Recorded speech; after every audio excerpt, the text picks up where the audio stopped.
नमस्कार, बुलेटिन में स्वागत है आपका और मैं हूं आपके साथ जागृति खंतवाल। बुलेटिन की शुरुआत करेंगे बड़ी खबर के साथ। चित्रकूट दौरे पर प्रधानमंत्री नरेंद्र मोदी, ये बड़ी खबर, बड़ी जानकारी। तुलसी पीठ जाएंगे पीएम मोदी। साथ ही आपको बता दें कि इस दौरान वो स्वामी राम भद्राचार्य से मुलाकात करेंगे। इसके अलावा आपको बता दें कि अरविंद भाई की जयंती कार्यक्रम में भी शामिल होंगे प्रधानमंत्री। अस्पताल की नई बिल्डिंग का भी शुभारंभ करेंगे पीएम मोदी। तो ये बड़ी खबर, बड़ी जानकारी, जहां प्रधानमंत्री नरेंद्र मोदी आज चित्रकूट दौरे पर हैं। ट्रस्ट के रघुवीर मंदिर में पूजा अर्चना करेंगे और साथ ही पीएम स्कृत विद्यालय का करेंगे निरीक्षण। सीएम और राज्यपाल, माफ कीजिएगा, मध्य प्रदेश के सीएम और राज्यपाल भी इस कार्यक्रम में शामिल होंगे। आपको बता दें कि पीएम आज चित्रकूट दौरे पर रहेंगे, जहां वो तुलसी पीठ जाएंगे। ये बड़ी खबर, बड़ी जानकारी। तो वहीं वो स्वामी राम भद्राचार्य से मुलाकात करेंगे। इसके अलावा अरविंद भाई की जयंती कार्यक्रम में भी प्रधानमंत्री नरेंद्र मोदी शामिल होंगे। अस्पताल की नई बिल्डिंग का शुभारंभ करेंगे और साथ ही ट्रस्ट के रघुवीर मंदिर में भी वो पूजा अर्चना करेंगे। तो वहीं एमपी के सीएम और राज्यपाल भी इस दौरान शामिल होंगे। जिन पुस्तकों का विमोचन होना, पहले वाक्य सीखो। 3 पुस्तकों का प्रधानमंत्री जी लोकार्पण करेंगे। पहली पुस्तक है पाणिनीय अष्टाध्यायी पर 3 वृत्तियां।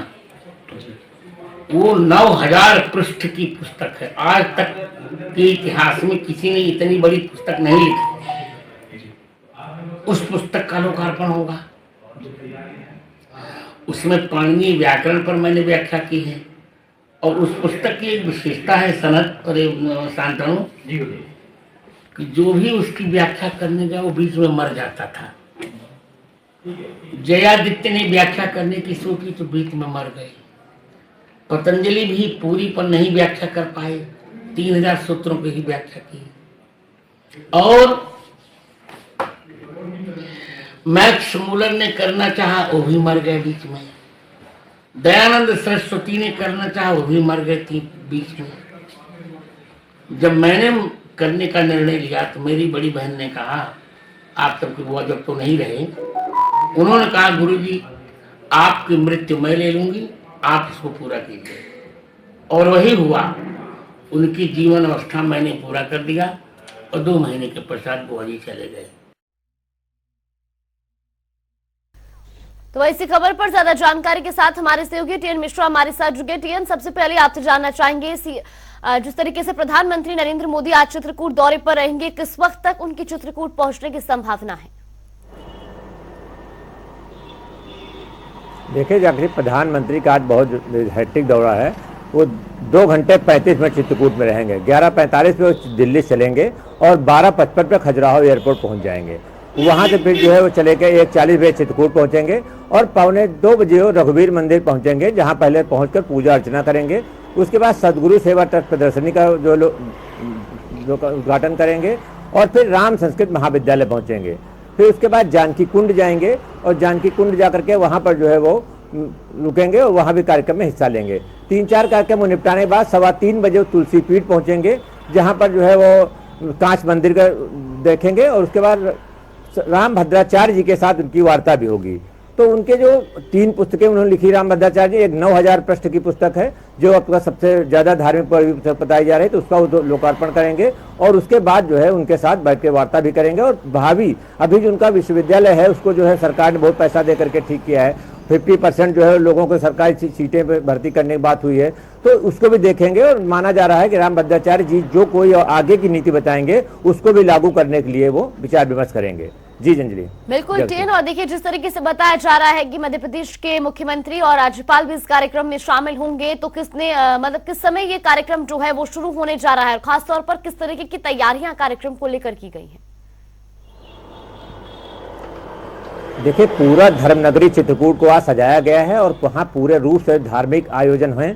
और चूंकि पीएम खुद जा रहे हैं और चित्रकूट एक ऐसी जगह जो मध्य प्रदेश और उत्तर प्रदेश का बॉर्डर है, तो वहाँ पे मध्य प्रदेश के मुख्यमंत्री रहेंगे लगातार और उनकी राज्यपाल भी रहेंगे। तो इससे क्या है कि ज्यादातर आधे कार्यक्रम मध्य प्रदेश के इलाके में, आधे यूपी के हैं। तो इसको देख करके लगातार जो है 3:45 शुरू होगा ना कार्यक्रम, 4:15 बजे तक चलेगा। ये 2 घंटे 35 मिनट लगातार कार्यक्रम चलते रहेंगे। प्रधानमंत्री एक कार्यक्रम से दूसरे तीसरे लगातार पहुंचते रहेंगे। और इससे क्या है कि वहां के लोगों को, धार्मिक आस्था के लोगों को काफी राहत मिलने की उम्मीद है। प्रधानमंत्री पहुंचने से मंदिरों में भी सजावट की गई है। चित्रकूट में पूरा जो है एकदम दिवाली जैसा माहौल बना दिया गया है। और रामभद्राचार्य का जो विश्वविद्यालय है उसकी तो आज कायापलट हुई है कि उसको लेकर के प्रधानमंत्री खुद जा रहे हैं वहां पर, जो है उसको देखेंगे और विश्वविद्यालय में क्या क्या और आगे जरूरत है उस पर भी जो बातचीत करेंगे। जी जागृति। बिल्कुल टीएन, बहुत बहुत धन्यवाद आपका हमारे साथ जुड़ने के लिए और तमाम जानकारी हम तक पहुंचाने के लिए।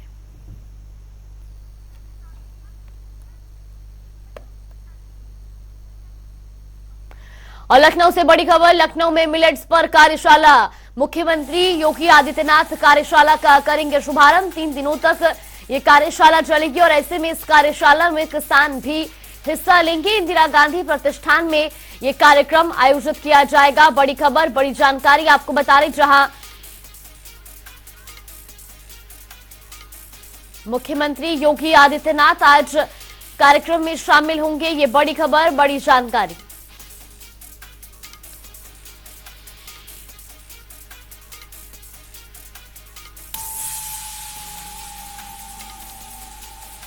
तो लखनऊ में मिलेट्स पर यह कार्यशाला आयोजित होने जा रही है। वहीं आपको बता दें कि सीएम योगी आदित्यनाथ कार्यशाला का शुभारंभ करेंगे। 3 दिनों तक ये कार्यशाला चलेगी और ऐसे में आपको बता दें कि किसान भी इस कार्यशाला में हिस्सा ले सकेंगे। इंदिरा गांधी प्रतिष्ठान में ये कार्यक्रम आयोजित किया जाना है। लखनऊ से ये बड़ी खबर, बड़ी जानकारी आपको बता रहे, जहां लखनऊ में मिलेट्स पर कार्यशाला का आयोजन किया जाएगा। तो साथ ही आपको बता दें कि सीएम योगी आदित्यनाथ इस कार्यशाला का शुभारंभ करेंगे। ये कार्यशाला इसलिए भी महत्वपूर्ण क्योंकि इस कार्यशाला में किसान भी हिस्सा लेंगे और ऐसे में मिलेट्स को लेकर के ये कार्यशाला आयोजित की जा रही है। तो वहीं आपको बता दें कि इंदिरा गांधी प्रतिष्ठान में 3 दिनों तक मिलेट्स पर आयोजित ये कार्यशाला चलेगी, जिसका शुभारंभ सीएम योगी आदित्यनाथ करेंगे।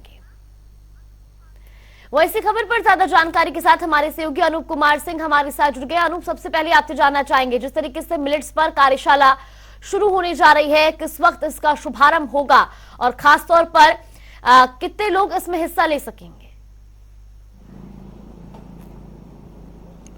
और देखिए, इंदिरा गांधी प्रतिष्ठान में आज अन्न महोत्सव कार्यक्रम का आयोजन किया गया है। इस 3 दिवसीय अन्न महोत्सव का शुभारंभ मुख्यमंत्री योगी आदित्यनाथ करेंगे। कृषि मंत्री सूर्य प्रताप शाही समेत तमाम अफसर इस कार्यक्रम में मौजूद रहेंगे उद्घाटन के समय। लेकिन 3 दिन तक चलने वाले इस जो महोत्सव में तमाम उत्तर प्रदेश के 6 मंडल के किसान जिनकी विस्तृत पैदावार जो एक पैदावार के माध्यम से एक उत्तर प्रदेश का नाम रोशन किया है, उनको प्रेरित करना और उनके जो छोटे काश्तकार किसान हैं उनको भी इसमें न्योता दिया गया है। तमाम किसान इस कार्यक्रम में आएंगे और जब अन्न महोत्सव है, खासकर योगी सरकार मोटे अनाज को बढ़ावा देने के लिए लगातार योगी 2 सरकार लगातार कार्यक्रमों का आयोजन कर रही है। तो ये कहा जा सकता है कि जो कृषि कुंभ से पहले जो आज जो अन्न महोत्सव का आयोजन किया गया, इसमें कृषि विश्वविद्यालय के तमाम शिक्षक भी इस कार्यक्रम का हिस्सा बनेंगे और बच्चे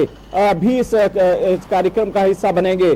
तमाम जो कृषि वैज्ञानिक हैं वो भी किसानों को कैसे प्रेरित किया जाए, मोटे अनाज की पैदावार कैसे बढ़ाई जाए ताकि किसानों की आय दोगुना हो सके, इन सब तरीकों से तमाम कार्यक्रमों का आयोजन अलग अलग दिन किया जाएगा। और इसमें तमाम किसानों को जो बेहतर पैदावार कर चुके हैं या उन्होंने पैदावार की जो सूची है उसमें अपना नाम दर्ज कराया है, उन किसानों का सम्मान भी होगा। तो कुल मिलाकर 3 दिवसीय कार्यक्रम है और उसका उद्देश्य यही है कि किसानों की आय कैसे बढ़े, किसानों को कैसे प्रेरित किया जाए और किन किन फसलों को लेकर जो मोटा अनाज है उसको क्या फायदा है, इन सब चीजों को लेकर एक कार्यशाला, मिलेट्स कार्यशाला का आयोजन है। इस कार्यशाला के माध्यम से तमाम उत्तर प्रदेश में सभी मंडल के जो बड़े किसान हैं, वो चाहे देवरिया की बात करें, गोरखपुर, देवीपाटन, लखनऊ, ये सब तमाम मंडलों के जो किसान हैं इस कार्यक्रम का हिस्सा बनने वाले हैं। बिल्कुल अनु, बहुत बहुत धन्यवाद आपका हमारे साथ जुड़ने के लिए और तमाम जानकारी हम तक पहुंचाने के लिए। ये बड़ी खबर आपको बता रहे, जहां लखनऊ के इंदिरा गांधी प्रतिष्ठान में मिलेट्स कार्यशाला का आयोजन होने जा रहा है। 3 दिवसीय कार्यशाला का शुभारंभ मुख्यमंत्री योगी आदित्यनाथ करेंगे। और लखनऊ से बड़ी खबर आपको बता दें, नई बीजेपी के शिल्पकार पुस्तक का विमोचन मुख्यमंत्री योगी करेंगे। पुस्तक का विमोचन शाम 4 बजे लोक भवन में कार्यक्रम आयोजित किया जाएगा, जहां पर पुस्तक का विमोचन करेंगे मुख्यमंत्री योगी आदित्यनाथ। तो ये बड़ी खबर आपको बता रही, जहां बीजेपी के शिल्पकार पुस्तक का विमोचन किया जाएगा और शाम 4 बजे लोक भवन में ये कार्यक्रम आयोजित होगा।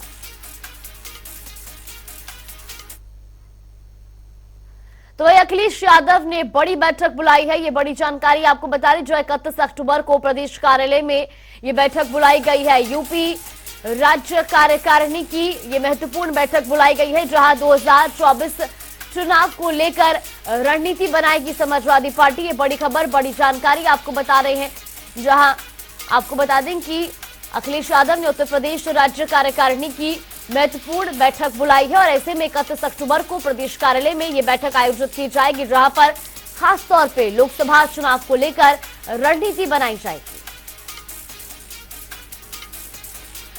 तो अखिलेश यादव ने ये बड़ी बैठक बुलाई है। वहीं इस बैठक में उत्तर प्रदेश राज्य कार्यकारिणी के सदस्य शामिल होंगे, जहां 2024 लोकसभा चुनाव को लेकर के रणनीति बनाई जाएगी।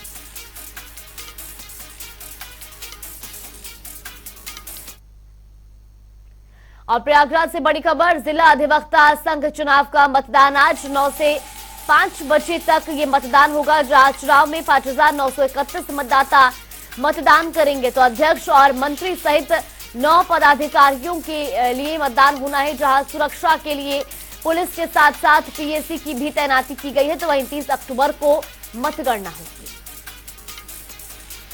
वहीं से खबर पर ज्यादा जानकारी के साथ सैयद मोहम्मद आमिर हमारे साथ जुड़े। सैयद, देखिए, जिस तरीके से बताया जा रहा है कि जिला अधिवक्ता संघ चुनाव का मतदान जारी है, फिलहाल क्या कुछ जानकारी मिल रही है? जी जागृति, बताते जहाँ सुबह से लेकर मतदान चालू हो गया और कल गर्मा गर्मी का माहौल था, पर्चे बांटे जा रहे थे अधिवक्ताओं के द्वारा। आज कुल 5,970 अधिवक्ता आज वोटिंग करेंगे, जिसमें 20 बूथ बनाए गए हैं और 100 से ज्यादा पुलिस के सिपाही तैनात किए गए मतदान के दौरान और कड़ी सुरक्षा की व्यवस्था है और अभी तक शांतिपूर्वक इसमें मतदान शुरू हो गया और चल रहा है। जी जागृति, बिल्कुल। और खास तौर पर देखिए सैयद, अगर बात की जाए सुरक्षा को लेकर के, तो आपने जिस तरीके से बताया कि पुलिस और पीएसी दोनों की तैनाती की गई है, लेकिन मतगणना वाले दिन जिस तरीके से आप सुरक्षा और भी महत्वपूर्ण हो जाती है, उसको लेकर के भी किस तरीके के प्रबंध है? जी बता दें, देखिए आज भी पुलिस की पूरी व्यवस्थाएं हैं और प्रमुख सचिव भी आज शहर में है, तो उसको देखते हुए पुलिस पूरी तरह से सतर्क है और अगला जो चुनाव की मतगणना होगी उस दिन भी भारी पुलिस बल और पीएसी की सुरक्षा में ये पूरी काउंटिंग होगी, जिसके बाद जो भी इसमें नाम होंगे वो सामने आएंगे कि कौन विजय हुआ है। जी बिल्कुल सैयद, बहुत बहुत धन्यवाद आपका हमारे साथ जुड़ने के लिए और तमाम जानकारी हम तक पहुंचाने के लिए। तो वहीं कृषि मंत्री सूर्य प्रताप शाही वाराणसी पहुंचे, जहां उन्होंने इंडिया गठबंधन को लेकर कहा कि ये लोग प्रधानमंत्री मोदी को रोकने के लिए कुछ क्षणों के लिए एकजुट हुए हैं। और साथ ही कृषि मंत्री ने कहा कि अब इस गठबंधन ने अपना स्वरूप दिखाना शुरू कर दिया है।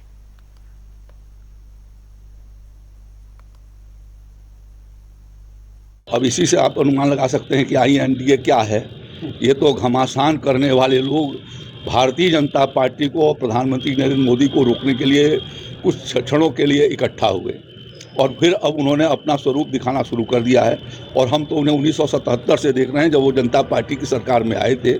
जनता पार्टी के साथ जब आए तो उस समय भी आने के थोड़े दिन के बाद उन्होंने लत्तम पैजार करना शुरू कर दिया, जिसकी वजह से जनता पार्टी विघटित हुई।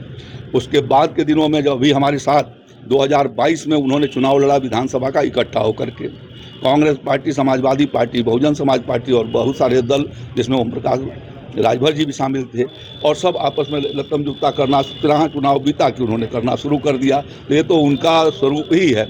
और ये आज इसको चुनाव के पहले करके और जनता को उन्होंने बता दिया है कि यह हमारा स्वार्थपरक समझौता है, नकारात्मक रूप से है, जो सिर्फ प्रधानमंत्री के रूप में नरेंद्र मोदी जी न आ सके, इसके लिए न उनके पास नीति है, न कार्यक्रम है, न कोई नीयत है।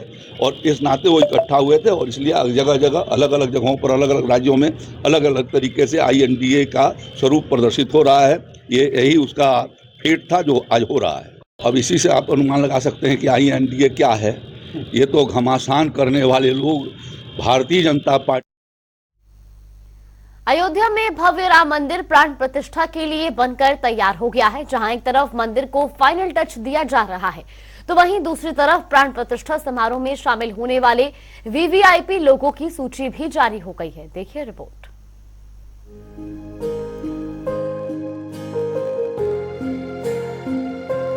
अयोध्या में भव्य राम मंदिर प्राण प्रतिष्ठा के लिए बनकर तैयार हो गया है। जहां एक तरफ मंदिर को फाइनल टच दिया जा रहा है, तो वहीं दूसरी तरफ अयोध्या में भगवान राम के प्राण प्रतिष्ठा महोत्सव की तैयारियां जोरों शोरों से चल रही हैं।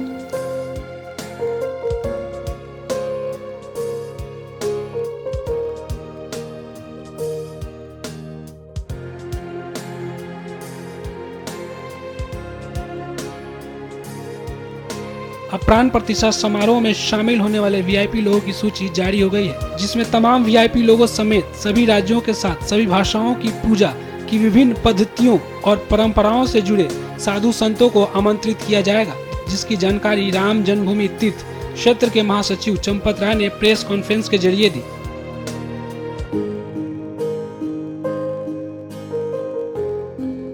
प्राण प्रतिष्ठा की तारीख 22 जनवरी 2024 घोषित हो गई है, निर्धारित हो गई है।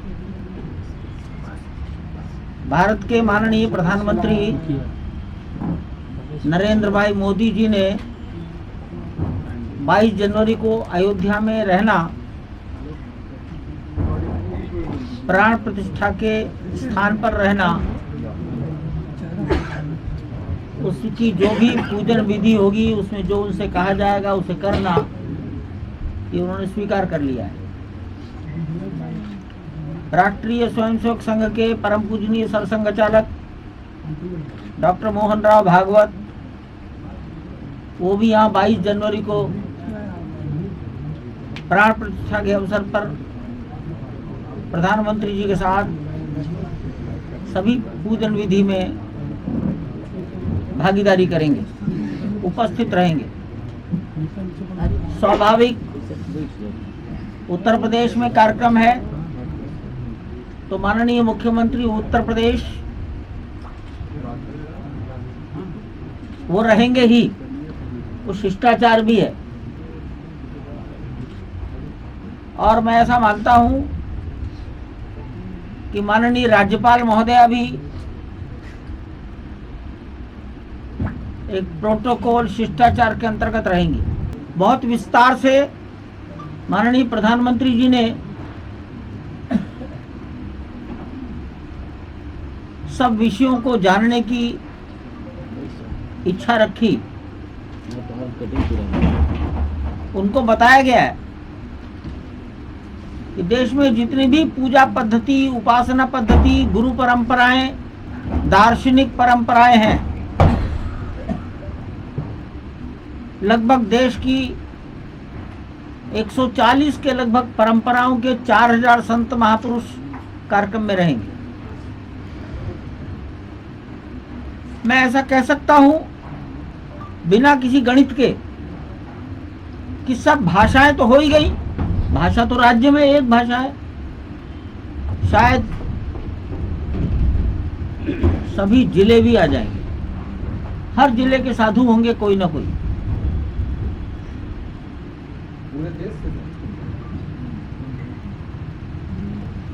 भारत में संत समाज से अलग हटकर एक समाज है जो साधु नहीं है।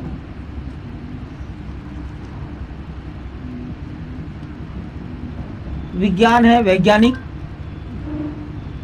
उद्योगपति, बड़े व्यापारी, डॉक्टर, इंजीनियर, चार्टर्ड अकाउंटेंट, कलाकार, फिल्मकार, कवि, लेखक, बड़े वकील, सेवानिवृत्त न्यायाधीश, पुलिस प्रशासन, इसके सेवानिवृत्त बड़े बड़े लोग,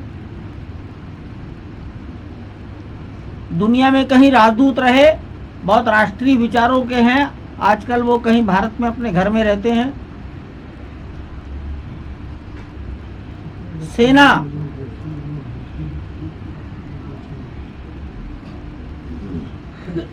देश की सीमाओं की रक्षा में जिनका जीवन चला गया और सरकार ने उनको मरणोपरांत परमवीर चक्र दिए, ऐसे परिवारों में कोई, ऐसे वीरों के परिवार का कोई, राम जन्मभूमि के लिए जिनका प्राणोत्सर्ग हो गया, उनके परिवार का कोई।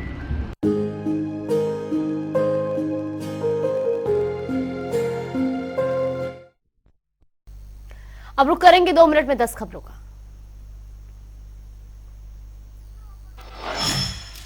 चंदौली में सरकार की योजनाओं की लगाई गई प्रदर्शनी, जिलाधिकारी ने किया शुभारंभ। सबका साथ, सबका विकास और सबका विश्वास का दिया स्लोगन।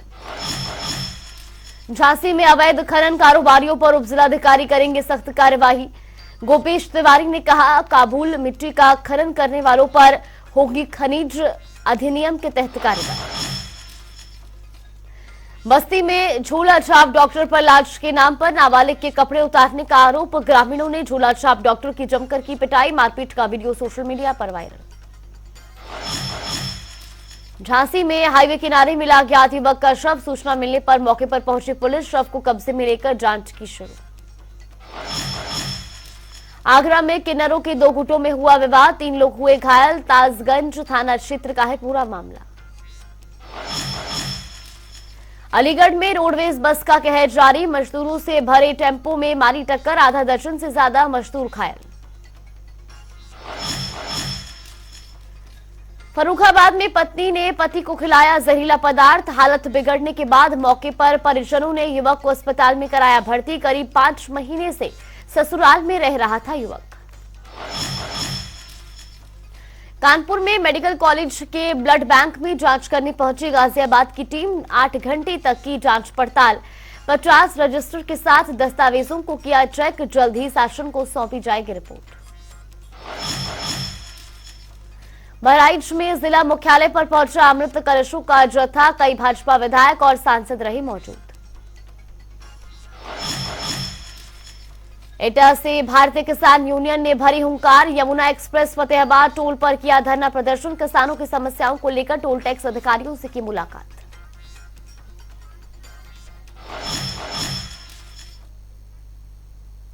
चलिए बुलेटिन में फिलहाल के लिए बस इतना ही, यहाँ पे रुकते हैं एक छोटे से ब्रेक के लिए।